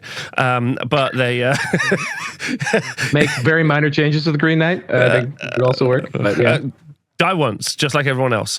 But it really feels like I'm like, okay, cool. I really want magical attacks because of there are some case uses for having and not having magical attacks, but I don't know. Anyway, it just, again, it feels like a real fringe conversation when you could be having much more pertinent, conversations at other points during the game. That's what I'm trying to get at, especially when demons and ghosts are all in Legends.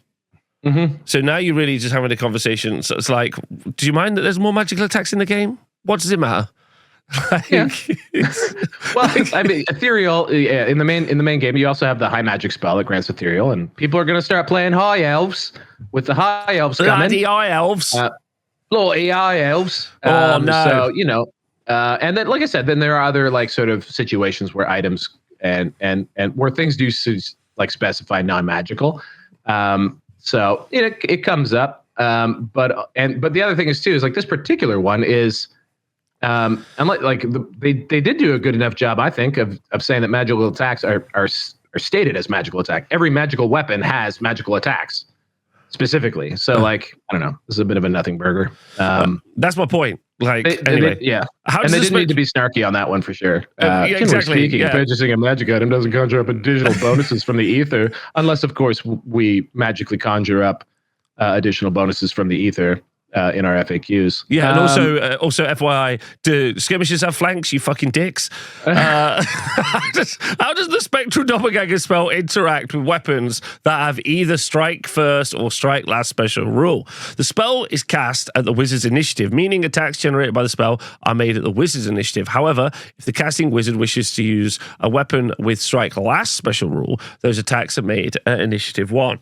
So a little bit of a clarification on using the spell with different weapons. Yeah, I think this is a fair FAQ, and also I think logically it works for me. Mm-hmm. But I don't think there's anything wrong with that. Okay. Next up, if a wizard wears the wizarding hat, does it increase their level of wizardry? No. As stated in the item's description, the wearer of the wizarding hat is level 1 wizard. There are 3 questions answered about the friggin' wizarding hat. Why? This means you didn't write it very well, guys. You should go back in errata.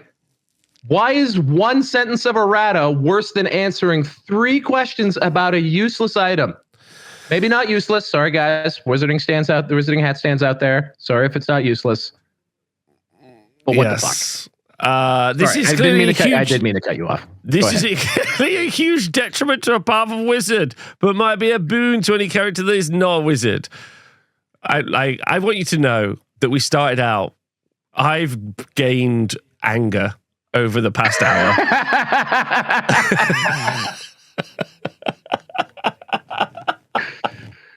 Yeah. You want some anger? Oh, I got hold on. I'm with the chatter who's like being snarky in your replies, but not taking the time to just draw a fucking picture.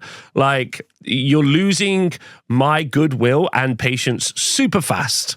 Like, and anyone else who's frustrated with this process, I need you to know that's what I'm going to be honest about my feelings as we go through it, because that is annoying. I just want to state again, as I get to this, if you go and pick up your Old World toys and go and play Old World on the table with some people, you're going to have a fun, great time. You're going to have a great time. So ignore everything we're talking about. Also, consider not bothering with this FAQ in general. Just leave it. I don't know what it's... Keep the one that you have. I don't know what this does.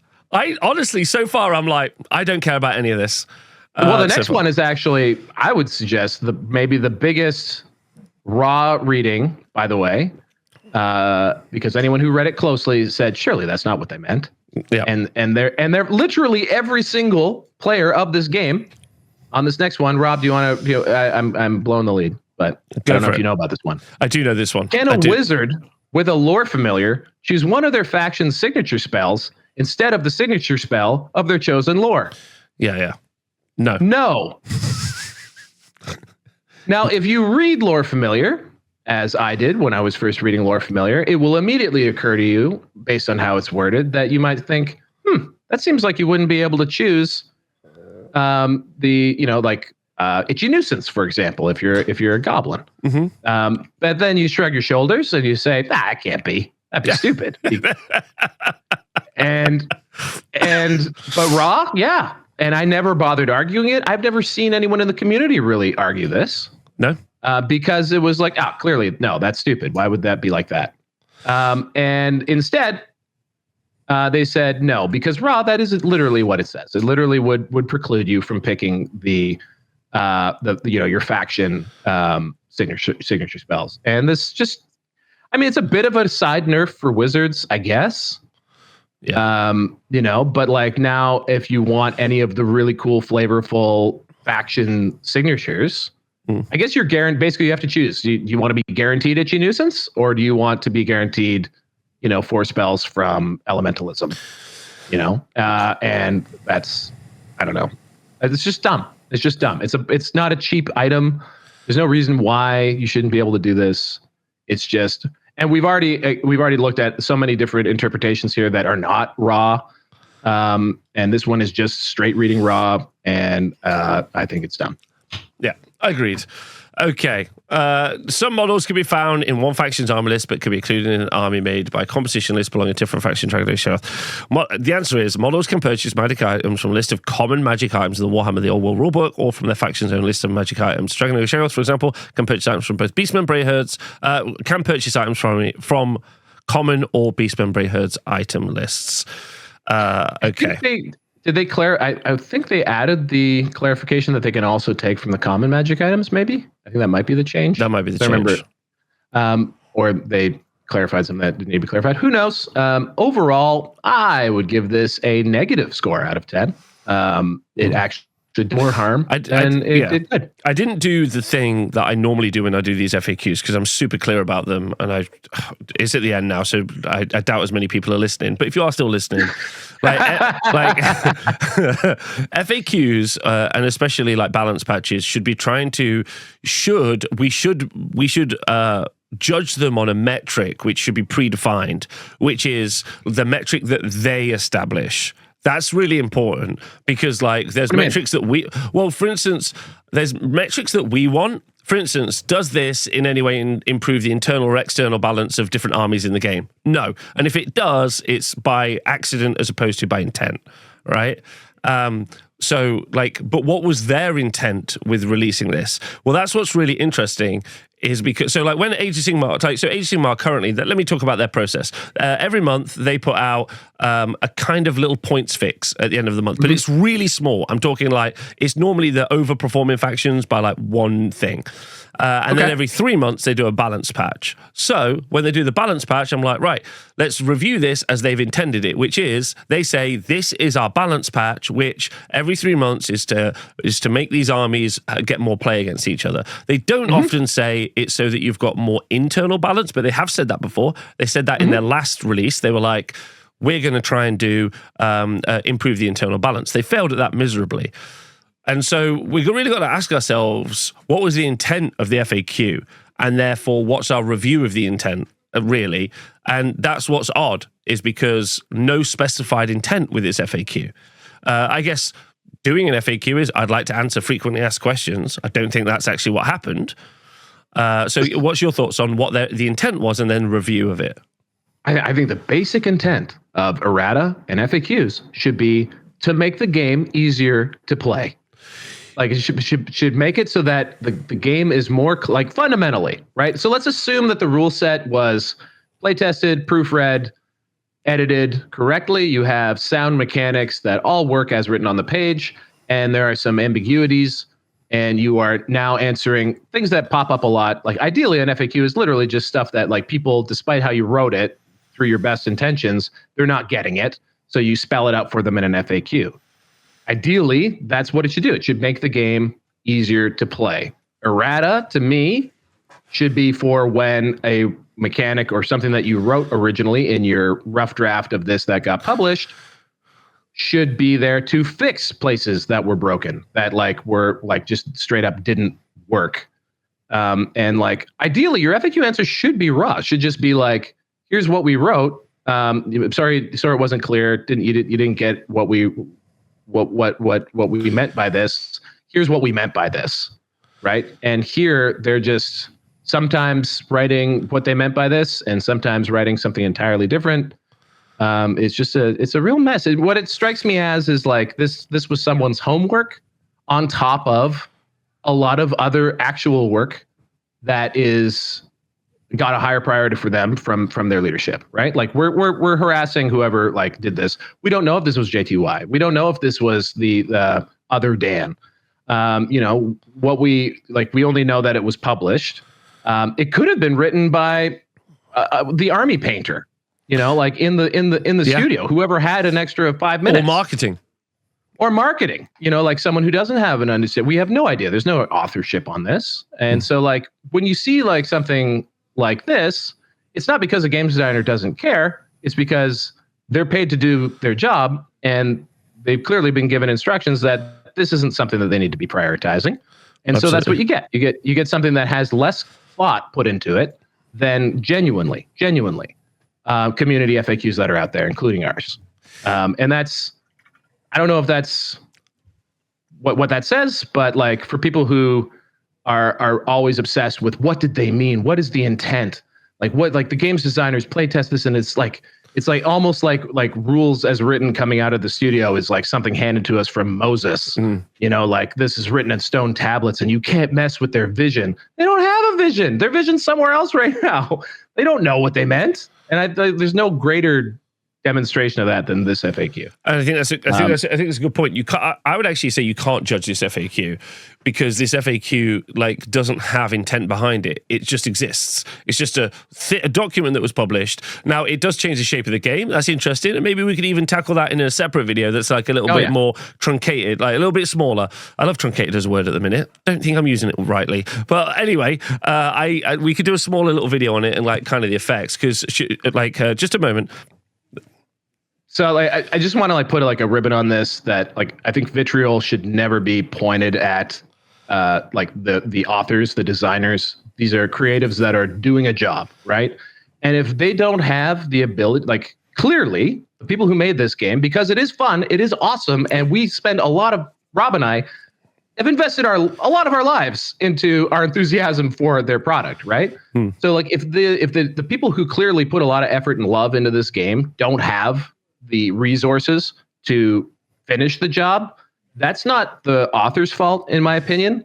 The fact that this book was released in a fashion that was so like convoluted and not edited right that's a management tier decision to go with what they had because that was the deadline and that's what they wanted. They didn't give more time, and they're not giving more resources to address those issues afterwards, or maybe even the latitude to make bigger changes because they want to save stuff for an upcoming edition that cleans it up. So that's where I'm at with this. I just want to be clear, like people ragging on designers and creatives is the wrong place. Designers and creatives, these guys clearly can make a great game. If they're not making a great game, that means that priorities are elsewhere. And I think as consumers, we have the right to demand of a company that made 20% more profit. Is that what we saw the other day? Than they had previously. A FTSE 100 company. I think like we could get. I think I would love to do a video with you wholesale about like this exact topic. We talk about it all the time, and then we can just be like, hey, go see video X. Because it's worth talking about. Because that's the thing. You know, ultimately, if you're buying into this game. And that's something always to be really clear about. If you're buying into this game, you are going to be buying into a game that's under-supported. And there's going to be a bunch of people who say, no, Rob, that's not true. And I'm like, yes, resourced versus the money it makes, absolutely is my opinion. So anyway, let's go. And that's all of their games. I want to be really, really clear. Like the reason you're seeing a more flavorless main studio games, 40K and AOS, is because the games are bigger, but they're not increasing the resources to those games. So anyway, let's go see what we've got from the other FAQs. So we got the Forces of Fantasy have had also some increases. So first up, Questing Knights, change the unit size to 3+. Okay, let's move on. Then so that means that you can bring a smaller unit of a unit that you won't usually take because of other reasons. But yeah, cool. Good. Next up, Sisters of the Thorn. Change the Daughters of Eternity special rule to they get a 4 ward save against any wounds suffered, and change the first sentence of the Deepwood Coven special rule to a unit of Sisters of the Thorn know a single spell randomly generated from either battle magic or elementalism lore. So this was because people were taking Sisters of the Thorn, and then they were obviously taking Pillar of Fire with that. They were choosing that spell. And now they've effectively made it so that it won't. So it's taken a unit from, kind of God tier to probably really bad, right? Yeah, up to maybe like still a good bunker. Still okay. Still a great bunker. I mean, it's got 4 up invuln save, 4 up ward save, for things they put into it. It's not, are they so sick? No, not anymore. And again, this is this to me is a balance change. Right. This is because it was OP for them to be able to always pick Pillar of Fire. Is the problem that they could pick their spell, or is the problem that you can spam Pillar of Fire in some armies? I don't know. So this is how they chose to do it. And moving on. I think it's too bad for people who really like Sisters of the Thorn. Also, this is more of an edge case. This is actually kind of interesting because this is like and I'd love to know what people who are still watching this video think about this in the comments below, because this is the first, not the first, but this is a direct specific nerf to an individual unit because of its power ability to take Pillar. Obviously, also, I feel there should have just been a change to Pillar of Fire. That's a kind of an obvious thing to say, but I'll say it anyway. But this is also pretty interesting because actually for everyone celebrating Sister of Thorn and this happening to Sister of Thorn, well, we're now talking about the designers like pulling out their pen and being like, nope, too strong. And this was their choice. Of all the things in the game, this was their choice. That's pretty fascinating.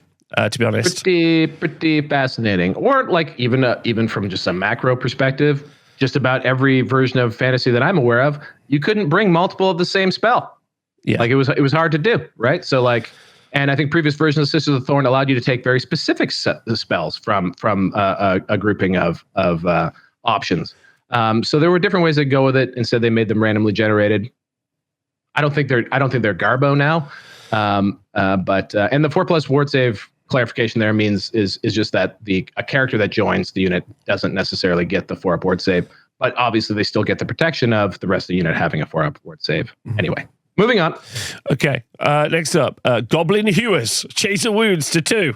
Good. Oh wow. No, wounds and attacks characteristics. Sorry, to 2. Great. Okay, good. Good.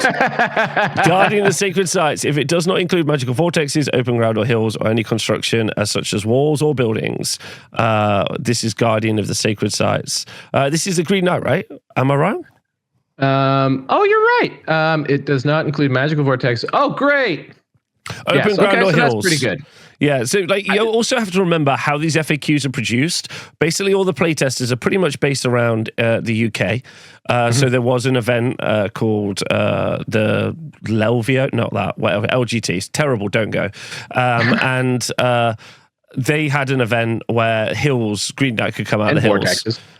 Yeah, and obviously, so because one of the playtesters went there, that happened. They've made an FAQ about it. So very funny. So, but also decent, because I have seen the other packs accidentally overcook the Green Knight. So this is a good clarification. So you say ban him. Good choice. Right. If the musician and or standard bearer in a unit of slayers or are models that have been upgraded to giant slayers, what happens if they're slain? Is their instrument and or standard picked up by another giant slayer or by a troll slayer? It rather depends on the models that remain in the unit. If any giant slayers remain, they will pick up the instrument or standard, replacing the same one. If no giant slayers remain, a troll slayer will take their place. Note also that giant slayers are not unit champions. Thus, a unit of slayers, the standard bearer, would be the last model removed. But we only wrote no when it came to skirmishers. So, brilliant. I just went cross-eyed, man. It's basically because you can have mixture of two types of in a unit. If a giant slayer dies, like then you replace it with another giant slayer, or you replace it with another type of slayer. Cool. Got it. Yep. Incredibly fringe case. If the unit bearing a standard described with a massive rune of hesitation falls behind in good order and is pursued and caught by an enemy unit, does the rune of take effect? Yes. When pursuing a unit catches an enemy unit that fell back in good order, counts as having charged that unit. Therefore, you don't get the bonuses because of the rune of hesitation. Nice. I feel like there's like 1,000 other clarifications you could make about rune of hesitation, but cool. We'll do that one. That's the one, though, right? Okay. That's the one. Yep. Do runes inscribed upon Doomseeker's whirling blades of death apply to impact hits? Yes. Stated under Whirlwind of Death, impact hits caused by Doomseeker resolved using the profile of its whirling blades of death, which includes any runes the weapon is inscribed with. Cool. Yep. Empire of Man. Before a steam tank charges, can it use steam power special rule to increase how far it can move? No. Steam power special could be used instead of marching a model that cannot march. In other words, in instances where the models or units would increase their movement or by marching, a steam tank can instead make use of steam power. Okay, perfect. I think that one actually was quite clear. But I can see how people would wish it wasn't. I can see how people would wish that it wasn't that clear. So yeah. I just feel like if they'd have just gone and been like, steam tanks, can they steam power before they charge? We're like, dude, I'm just trying to work out skirmishes. Just leave me alone. Right? And then go back. All right, okay. Can a character with a Shield of the Lady special rule retire to the rear of their unit after issuing a challenge, enabling them to avoid their opponent's attacks? No. Once a challenge has been issued and accepted, neither combatant can retire until the challenge is resolved. Chivalry demands it. But also, they should be in base-to-base contact. And if they're not, you can't fight. One attack each. No, they can fight. Oh, one attack each. All right, perfect. Yeah. Sorry, just to be clear to everyone, because I'm being pedantic. Obviously, if you were to take in the earlier FAQ about being in base-to-base contact because of low linear obstacles, that then would affect this FAQ that they've just made there as an example. Yes. Okay. My army includes a character with the gauntlet of the duel, and I want them to challenge a specific enemy character. Can my opponent choose a different model to accept the challenge in the character's stead? Yes, challenges are issued broadly. They are not issued to specific models. If several models could accept a challenge issued by a bearer of the gauntlet of the duel, one must accept the challenge, but their controlling power decides which. Sure. Okay. Isn't that how challenges work? I guess this is probably just like a order of operations thing where it maybe suggested that they could duck out after accepting, but that's fine. Okay, that's good. That was probably someone trying a little too hard to get a effect that didn't exist.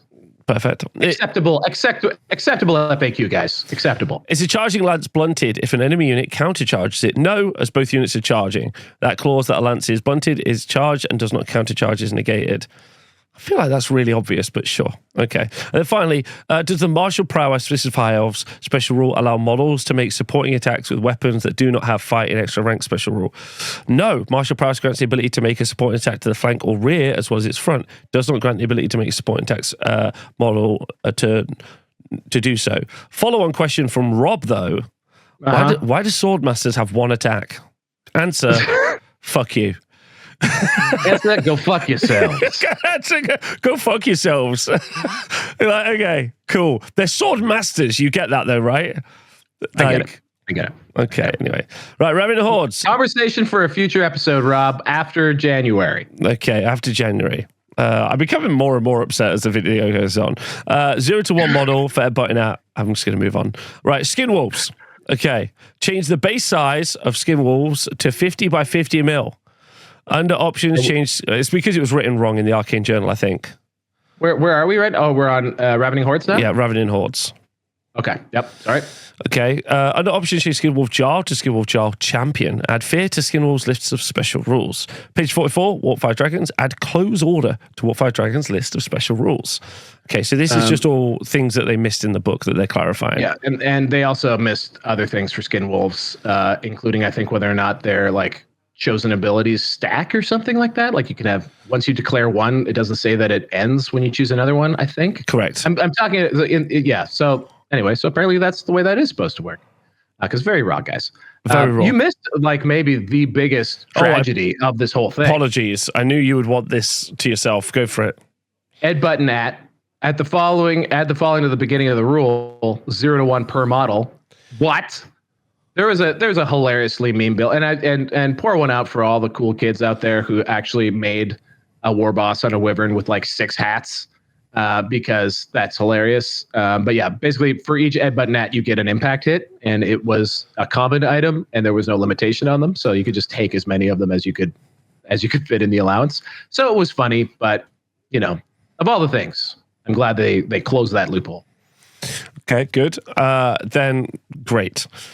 So next up, how are victory points scored for Night Goblin units that include one or more fanatics? Once these fanatics have been released, fanatics are an upgrade for the unit. The cost is included in working out VP. In other words, the death of an individual fanatic is not worth any VP, but destroying the unit was concealed within will earn you the VP for the fanatic as part of the unit's points cost. But as seen in the square-based FAQ. What? No, yeah, exactly. No, that's it. I agree. That's the answer. Perfect. If I upgrade a unit of Boar Boys to have the Big Gun special rule, do their Boar Boys War Boars benefit as well? Yes. Okay. Mm-hmm. Nice. Cool. Every single rule like this does not apply to the mount, but this one does. Cool. I'm not mad at it. And then, however, impact hits are used making the model's unmodified strength characteristics. So no, the strength characteristic of big guns modified whilst they are engaged in combat, and then impact hits are made using the model's unmodified strength characteristic, except for the fact that they're modified. The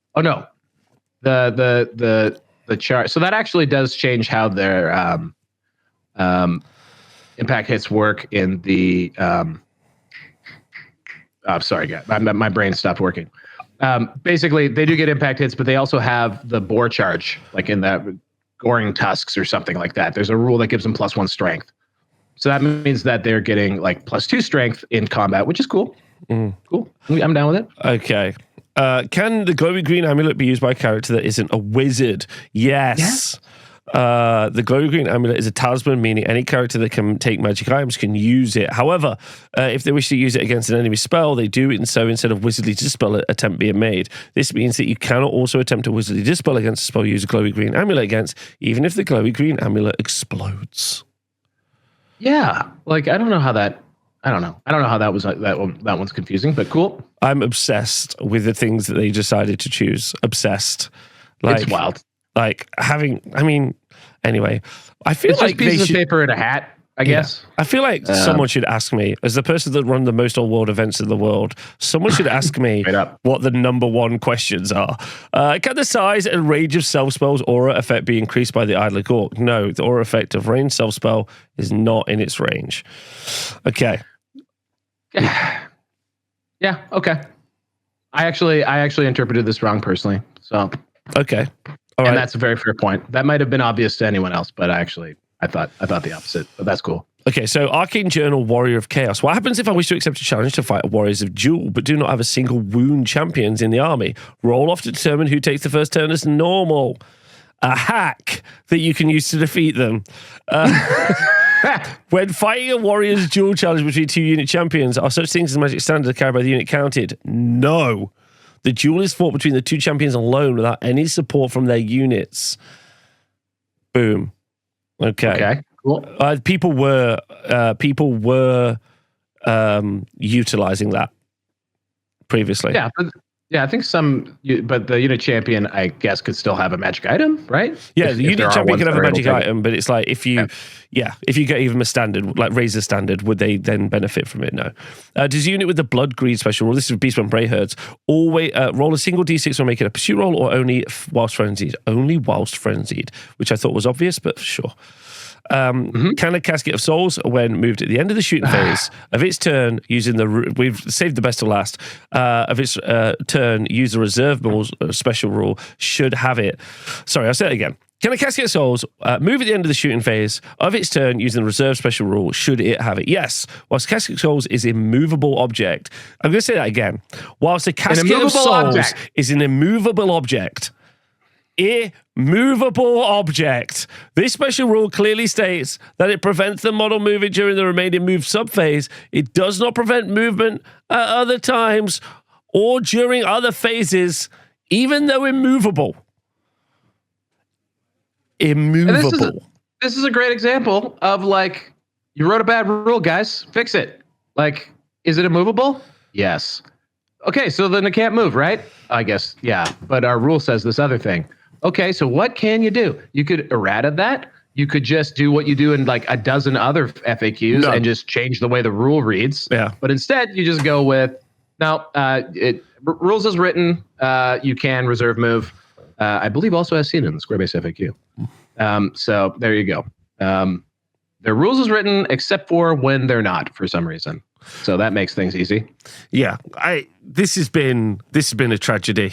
Is all I'm going to say. Start to finish. It's disheartening. This, and again, the reasons behind that we don't know. Why is this so slapdick? I don't know. I just this is nonsense. Let's not read into this is actually nonsense, and I think we should say that. But also, like I say, this might be a small nonsense look at like a larger kind of like January update to the old world. It's been a year since it launched. There's lots of room there. And again, just to be really clear, and maybe the fourth time I've said it, you pick up your models, you go play some games, you're going to have a really fun time. It's a 100%. Fun game to play. You're going to have a good time, right? So fun. Like, you can go have fun. This, though, is kind of like, do you know what this is, though, actually, Val? What this is like some spicy content. You know, January's come around. They want people talking about the old world. You know, it gets people in WhatsApp groups talking like, I'm going to paint up some fences. Oh, amazing. You know, I'm not going to build my I don't actually know what else it would do. What other conversations? I'm not going to have a wizard hat now. I don't know what. I don't know. But it does. What does base to base really mean? It's a too bad. It's a too bad. Hopefully, maybe this was a whoopsie because they did not even. It wasn't just that they didn't have a Warcom article, because sometimes they're not in the queue for that. So like Warcom, I'm pretty sure is like allocated very specifically to different business lines and projects and stuff. So you can sort of see like SDS has certain days on Warcom to have the messaging, and the studio has certain days to have the messaging. And like so, like SDS got an entire free Necromunda army out this week on that's what they got. Right, and so well, maybe that's where their head's at, right? It's likely the same team. I know JTY was definitely involved in Necromunda. So we don't, but they didn't even make a Facebook post about this FAQ. So maybe this wasn't meant to go out like this. I don't know. It's brutal. The FAQ needs an edit and someone to sit down and really think through it, like many members of the community, including ourselves, have done. And I think, again, this game is so far from irredeemable. Like it is actually, that's one of the things that, again, the unrequited love of Games Workshop is like, there are just so many things that you could just fix, like with a couple of errata sentences in the core rules, I think. And then we would know how to work out the details, like more fine-tuned things. But there's just so many glaringly badly written, put together things in Old World that could have, like, one of my suggestions I'd love to float is we just go to 7th edition, we pick up whatever FAQs that they have, and we use the 7th edition rules for skirmishers. You just take them, instead of cut and pasting some of it, you just cut and paste the whole thing, and it explains skirmishers better. I will also point out that in 8th edition fantasy, they just got rid of the like skirmishers thing for a quality of life improvement to make things more abstract and easier to do on the table. So skirmishers just worked in bricks. They weren't strung out, and that didn't cause all those needless complications. But like there are like, there's no reason why they couldn't just go to old editions for these answers, and there's no reason why we can't go to old editions for some of these answers, and then work out the weird details for those who give a shit. And again, this game plays like playing this game on vibes, guys. It works really well. Like I think that's the thing. Don't let like our grumbling about all these like mechanic minutiae bum you out about it. They are releasing FAQs, so that's something. No, so, like, I think it's fair to say that like while our baseline is and not talking of you, sorry, but like our baseline is like go play the game, you'll have a great time, it's a good game to play. This is really bad. It shows a really serious lack of awareness. It also, and most importantly, is not structured well to make a more engaged audience. It, like I said, it creates discourse. Not discourse. It creates people are fighting with each other. People are arguing. People are disagreeing. And I'm sure also in these YouTube comments as well, right? So like that is a poor community management role, which is and should be their job, which is probably and has always been done by independents like people like us, and they've seen that also in Age of Sigmar, seen that also in 40k. So these are also true things that have happened as well. Then in addition, so there's a lack of awareness, there's a lack of action, and the lack of awareness. So it's either you'd be really kind, you say it's a lack of awareness, or you'd be like probably what is the truth in that they just don't see any value in any way creating something worthwhile to their customer base. And it's at that point you say to yourself, okay, that actually I should be really conscious about whether or not I want to buy into this game system. I want to be a little bit I want to make sure that I'm setting myself up so I can enjoy the game in the way that works for me. Because especially for people coming to the old world from things like Total War, as an example, whether or not Creative Assembly did a great job in your opinion or they did a terrible job in your opinion, they had updates, patches, patch notes, a bunch of different stuff. If you're used to modern gaming, this is not it. This is an archaic money pot that tells you to fuck yourself, and you just keep giving them cash. And I think it's worth remembering that. Yes, and I like I said, broadly, I don't disagree there, but I think that the Creative Assembly Total War Sega conflagration around one of their DLCs, I guess over a year ago now, I guess it was summer of 2024, 23, was essentially they jacked up the prices on one of their DLCs, and then it had less content, and it was buggy and broken, and there was a full-fledged revolt against that. And essentially, they reorganized their company. People got fired, and they changed their approach to community management. They changed their approach to how they release patches. Because Warhammer Total War 3 this whole channel is dedicated to why that game works and doesn't work. But you can't say that they aren't responsive and that they aren't trying, and that from a leadership level, from a managerial perspective, they realized that the maintenance of the game was really important, and that they had to try, whether or not they're effective, they have to try to do a better job, to be more transparent and connect with their customers.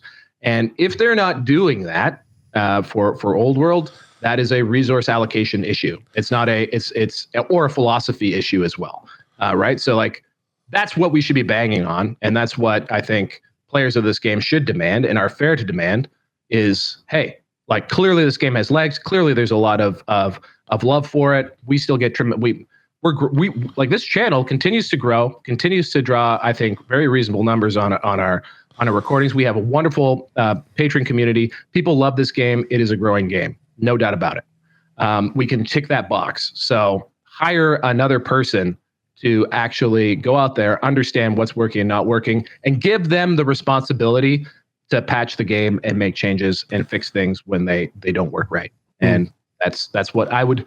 If anyone from SDS or Games Workshop has made it this far, please, that would be my request, because I can't believe it's because people don't care. I mean, it's because they can't care.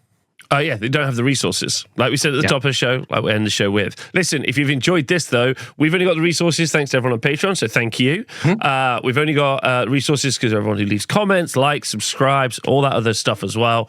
I think it's really important to remember, again, last time, I'm going to say it one more time, 2025, going out there and playing games with your models and having fun is super cool and sick. You should go do it. Me and Val are going to try and do it. You should go do it. We'll see you guys soon. Thanks very much for tuning in. See you. Bye.